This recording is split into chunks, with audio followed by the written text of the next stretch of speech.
Еліміздегі эко-орталықта ұрықты мұздатып 10 жылға дейін сақтауға мүмкіндік бар. Жыл сайын өзгертілген ғылыми жаңалықтарға сәйкес бұл мерзім тағы да ұзаруы мүмкін. Ал Шымкентте ашылған эко-орталықта жасанды жол арқылы 2 жылдың ішінде 100-ден астам бала дүниеге келген. Нәрестелі болған әйелдің ең егдесі 53 жаста. Негізі қазіргі таңда жас ерекшелігіне қарамаймыз. Бізде 68-ші жылғы пациенттер бар, жүкті болып жатқан.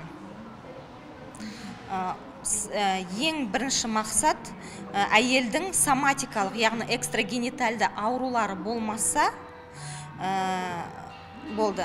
Экстрагенитальды аурулары бар пациенттерге де гормональды препараттар қарсы көрсетілген пациенттерге бұл өте күшті жағдай десек те болады. Классикалық бұрынғы түрі қымбатырақ қояды. Бұрынғы түрі дегенде ол бұрынғы түрі емес. Бізде қазір екеуі де кең спектрлі қолданылады. Стандартты экода және де эко-востес табиғи жағдайдағы экода. Әрине стандартты экоға бізге дәрі кетеді ғой, дәріге ақша жұмсаймыз біз.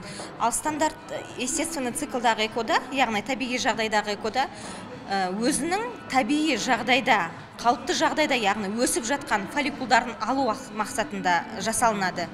Оған ешқандай препараттар кетпейді. Эко және табиғи жолмен дүниеге келген балалардың арасында айырмашылық жоқ. Қайта құтыдағы нәресте көп жағдайда ақылды болады дейді мамандар. Бір жағы ғана қызық жері бар. Енді балалар кішкене жас үлкен ата-аналар туатындықтан, оны енді 30-дан асқан 40-тардағы көбінесе ата-аналар дүниеге алып келеді ғой, ондай балаларды. Олар еркелеу болады, бірақ өте ақылды болады. Өйткені жасы ұлғайған ата-аналар оларға көбірек ақыл айтады, көбірек тәрбиеге көңіл бөледі дегендей. Бірақ емделушілер бұл әдіс бойынша егіз ұл немесе қыз балаға жүкті болуға тапсырыс бере алмайды. Бұл адамның қолынан келетін іс емес. Егіз болу, егіз болмау, ол бір Алланың қолында.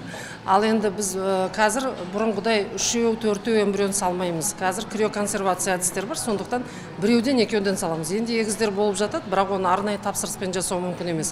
Арнайы тапсырыспен ұлда қызда жасау мүмкін емес. Ол адамның қолынан келмейтін нәрсе. Бірақ эмбрионға диагностика жасаса, генетикалық, онда көруге болады, ол ма қыз ба. Орталықтағы мамандар емделушінің жатырына баланы салғаннан бастап, 13 аптаға дейін ана мен баланы бақылауда ұстайды. Өйткені жүктілік кезде 3 ай мерзімде түсік жиі орын алады. Қорыта айтқанда, қазіргі таңда ұрығын немесе аналық безін сатып қалталы болам деушілер қатары артуда.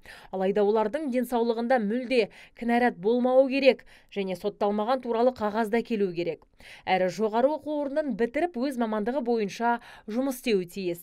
Өкінішке орай ұрығын сатамын деп ниеттенгендердің басым бөлігі осындай жоғары талаптарға сай келе бермейді.